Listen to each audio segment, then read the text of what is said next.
¿Qué tal, gentita? El día de hoy vamos a hablar sobre el microbioma y la respuesta inmune del hospedero. Bueno, empezamos con lo que es el microbioma. Básicamente es aquellas especies que viven con nosotros. Por ejemplo, no sé, en el intestino está la E. coli, que es una bacteria. En la piel tenemos bastantes bacterias. También podemos tener Candida albicans, que es un hongo. Ok, entonces estas especies eh, eh, conviven con nosotros por medio de una simbiosis, en el que cada uno de nosotros se beneficia mutuamente. Nosotros, por así decirlo, mantenemos un ambiente que también con nutrientes para que las colonias de bacterias se puedan desarrollar y las otras especies también. Así como ella, ya estaremos diciendo que nos otorgan beneficios a nosotros. Entonces es una simbiosis que, bueno, ha incursionado por medio de la evolución. Ahora, el microbioma es variable. Tenemos dos tipos, por así decirlo. El microbioma se divide en un microbioma nuclear o central y uno secundario. ¿Ok?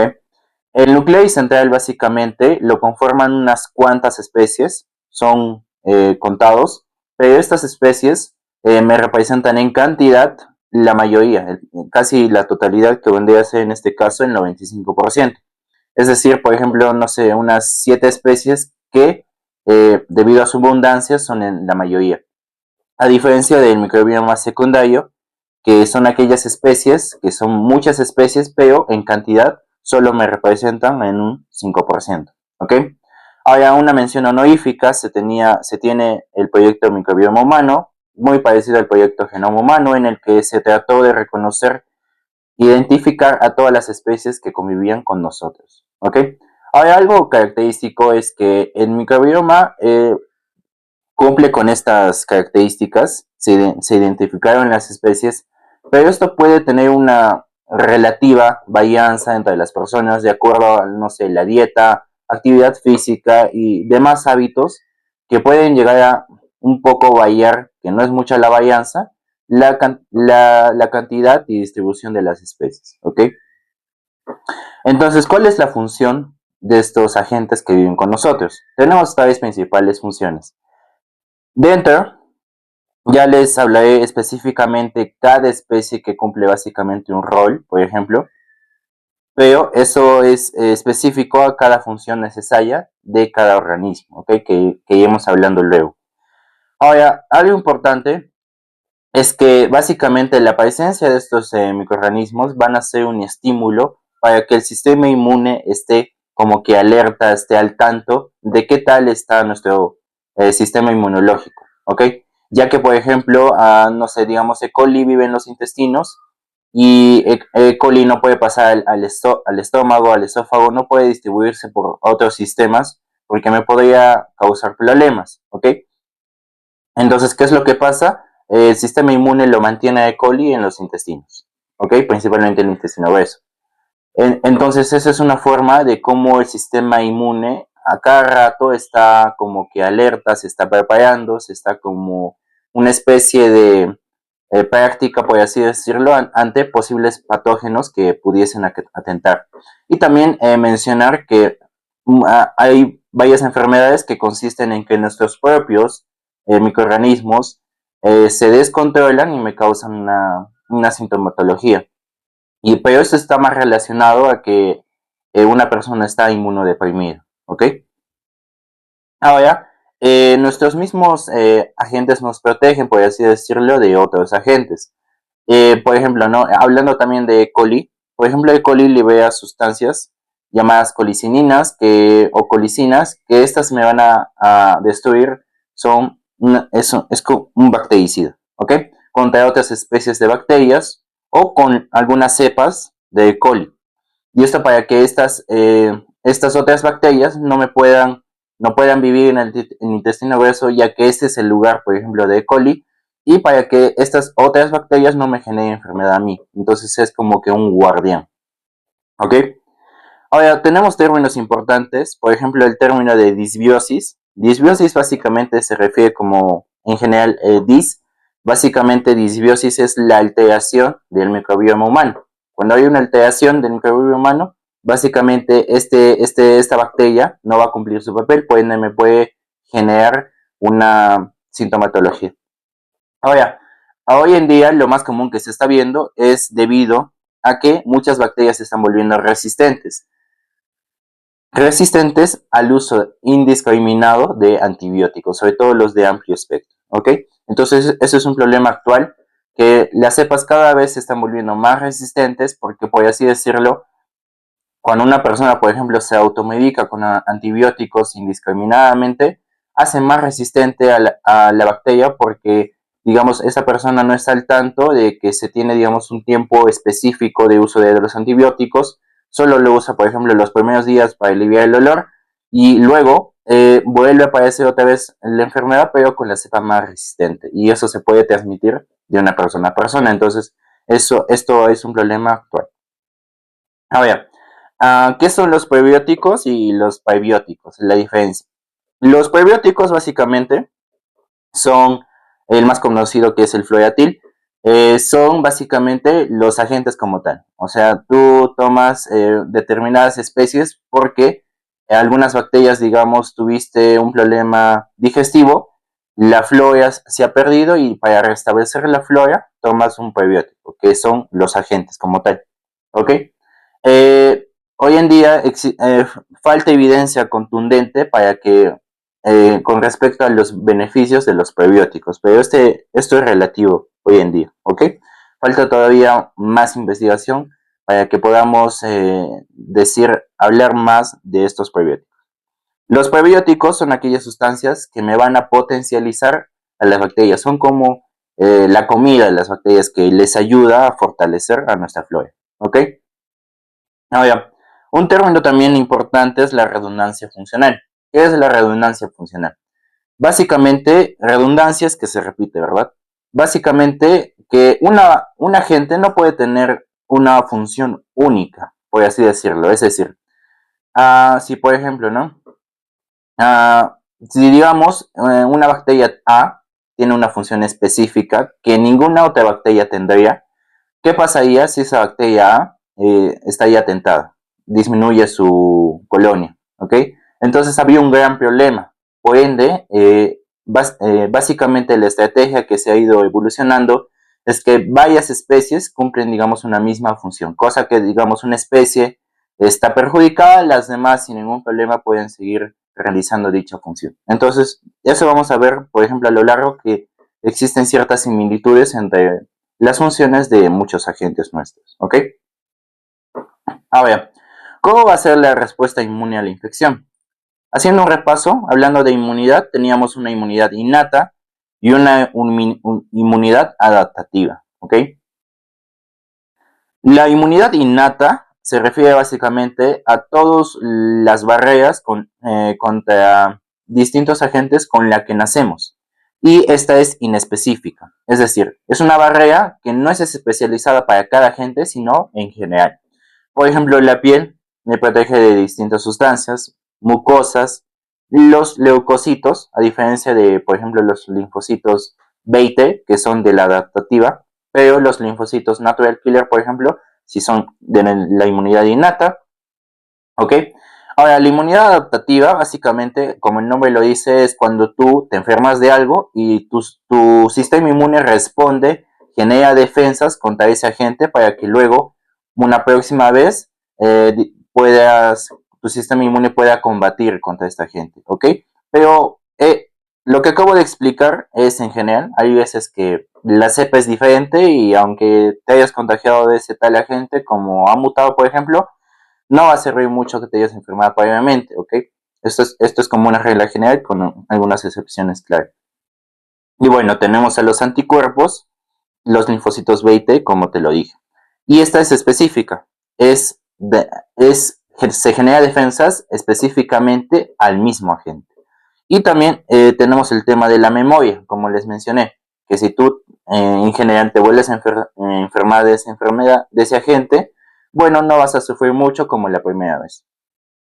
Ahora, un ejemplo, por ejemplo, tenemos a la lisozima, que esta es una sustancia que está presente en las lágrimas, en las mucosas, y su función de la lisozima, por ejemplo, es degradar el peptidoglucano, que es un componente de la pared de las bacterias, sobre todo de las bacterias gram positivas, ¿ok? Ahora, también tenemos, por ejemplo, un pH ácido del estómago, que el pH ácido del estómago no solamente me sirve para, obviamente, digerir los alimentos, sino también el mismo pH ácido evita o destruye aquellos agentes que ingresan por la vía digestiva, porque es un medio no apto para que estas bacterias, estos agentes que pudiesen ingresar por los alimentos, crezcan. Y también, por ejemplo, de la vagina, uno tiene un pH ácido para evitar posibles infecciones. Ahora también hablamos del sistema retículo endotelial, que es el conjunto de células como los macrófagos, neutrófilos y también de los órganos como los ganglios, el vaso, etcétera, que su función básicamente es inmune y de maduración de glóbulos blancos, ¿ok? Ahora, estos son ejemplos de inmunidad innata. Vamos con inmunidad adaptativa. Por ejemplo, ¿no? Dentro de los linfocitos T tenemos de tipo CD4 y CD8. Los CD4 son básicamente aquellos que me van a coordinar la respuesta inmune, son coordinadores. Y, por ejemplo, ¿no? El VIH es una enfermedad que específicamente ataca a estos linfocitos T CD4. Ahora, tenemos, por ejemplo, el complejo mayor de histocompatibilidad 1 y el 2, que básicamente, cuando hablamos, se tiene diferentes proteínas. Estas proteínas en el sistema inmune van a interactuar con las bacterias y con los glóbulos blancos para que los glóbulos blancos las puedan destruir, las licen, ¿ok? Básicamente eso es el sistema del complemento. Y dentro del sistema de complemento se tienen muchas proteínas. Por ejemplo, este es una, el complejo mayor de histocompatibilidad, que es una proteína. Tenemos 1 y 2. Ahora el 1 es importante porque me va a activar a los CD8. Y el 2 es importante porque me activa a los CD4. ¿Ok? Ahora también hay términos que debemos aquí especificar un tanto. Por ejemplo, si hablamos de antígeno, se refiere a aquella sustancia o agente extraño al organismo. Cuando hablamos de inmunógeno, específicamente se refiere a aquel antígeno que me causa una reacción inmune. Porque hay muchas veces que entran antígenos al cuerpo y no me causan una sintomatología, una enfermedad. Entonces, los inmunógenos son aquellos específicamente antígenos que sí lo causan. ¿Ok? Y el término epítopo, que son zonas del antígeno, por ejemplo, de la bacteria, son zonas donde el sistema, por ejemplo, digamos, este es una bacteria y este es el epítopo. El epítopo simplemente es una zona del agente, por ejemplo, en este caso de la bacteria, por donde se comunica mediante el sistema de complemento con el glóbulo blanco para que lo pueda destruir. ¿Ok? Ese es un epítopo. Ahora, vamos a hablar de la fagocitosis, donde principalmente aquí lo cumplen los macrófagos y los neutrófilos. ¿Ok? La fagocitosis es una serie de mecanismos la cual consiste en destruir, alisar al agente extraño. Por ejemplo, en este caso tenemos a la bacteria, ¿no? Entonces, la fagocitosis, por ejemplo, viene, no sé, el neutrófilo con una bacteria, ¿ok? Estas proteínas que tú ves es el sistema de complemento. Todas esas proteínas, interleucinas, es el complejo mayor de histocompatibilidad que vimos, factor de necrosis tumoral, todas esas proteínas que pueden relacionar o comunicar que el glóbulo blanco, en este caso el neutrófilo, me pueda localizar a la bacteria para que la pueda destruir. ¿Ok? Entonces, este es el inicio. Y a ese inicio se le conoce como opsonización. La opsonización es básicamente que todas estas proteínas unan a la bacteria con el glóbulo blanco, ¿ok? Porque si, digamos, no estuviese unido, el glóbulo blanco no sabría dónde está la bacteria. Entonces la bacteria está acá y él no lo sabe. Entonces las proteínas están encargadas de que el glóbulo blanco pueda encontrar y comunicarse con la bacteria para que la pueda destruir.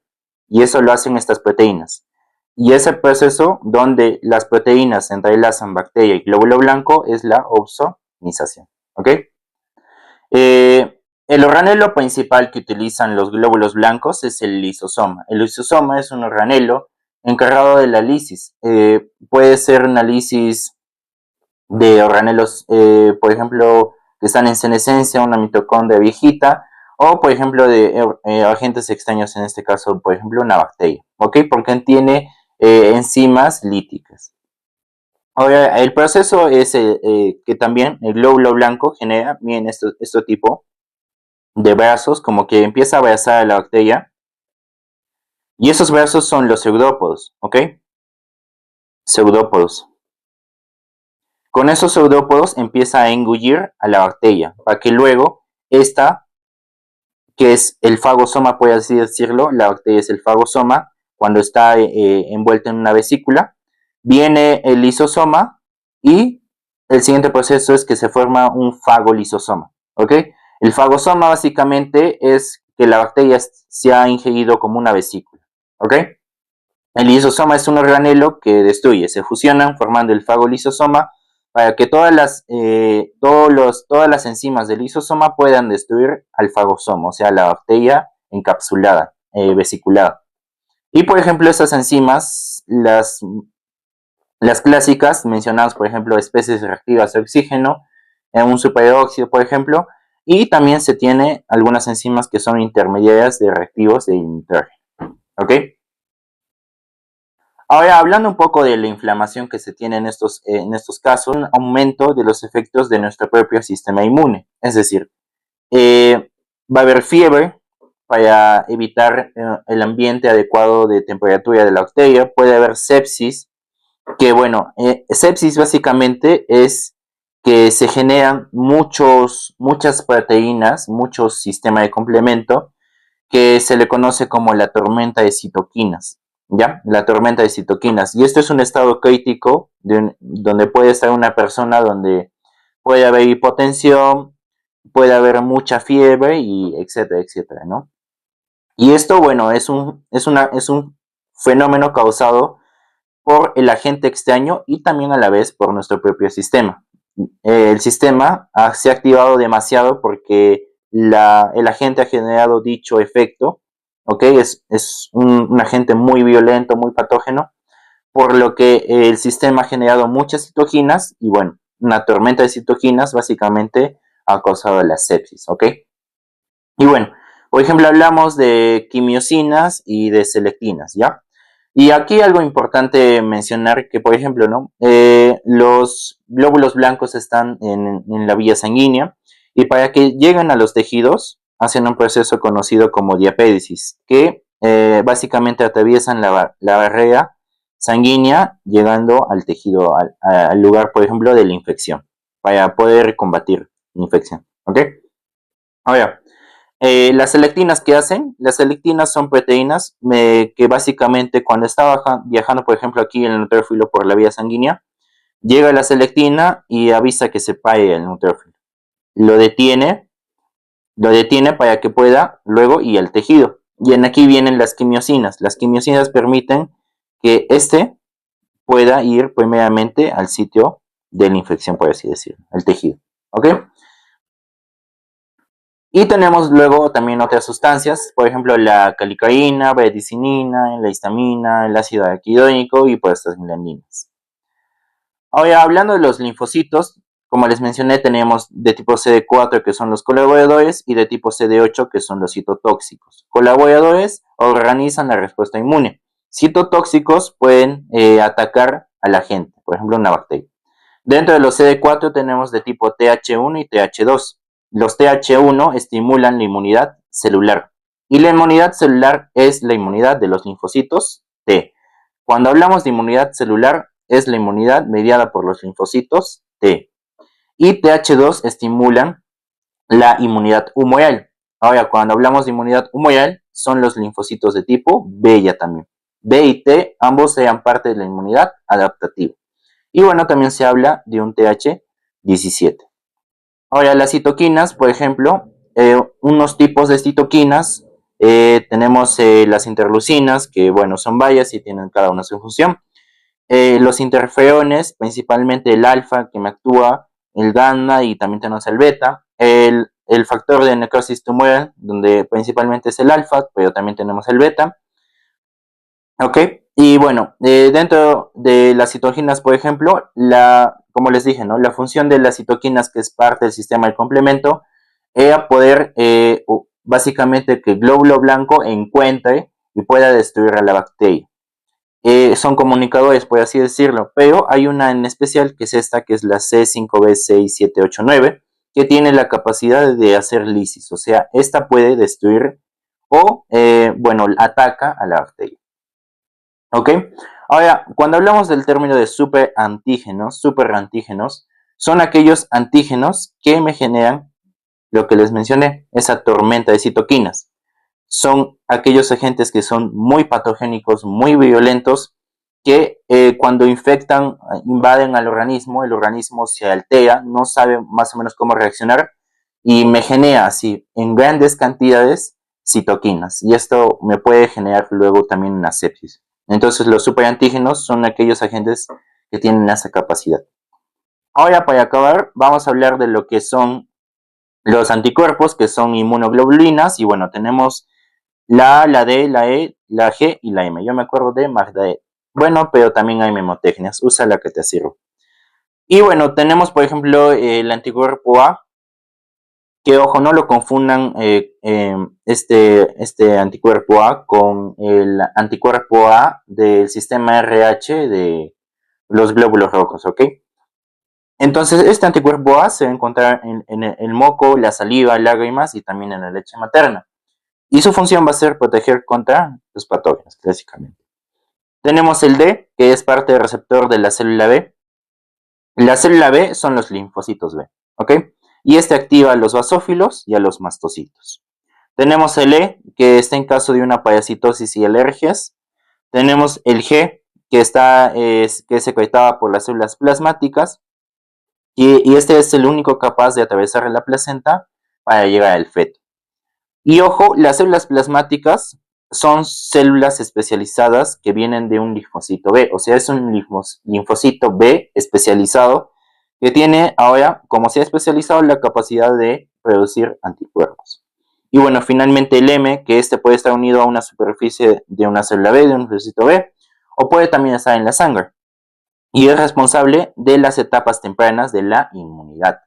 En este caso, chicos, el IgM, el anticuerpo M, es aquel que aparece primero ante una infección. Ya cuando la infección, alguna infección tiende a ser crónica, se cronifica, aparece también el anticuerpo G. Entonces, nunca se olviden que el anticuerpo M es el de inicio temprano y el anticuerpo G es cuando se cronifica la enfermedad. ¿Ok? Y bueno, esto ha sido el video de hoy. Síguenos.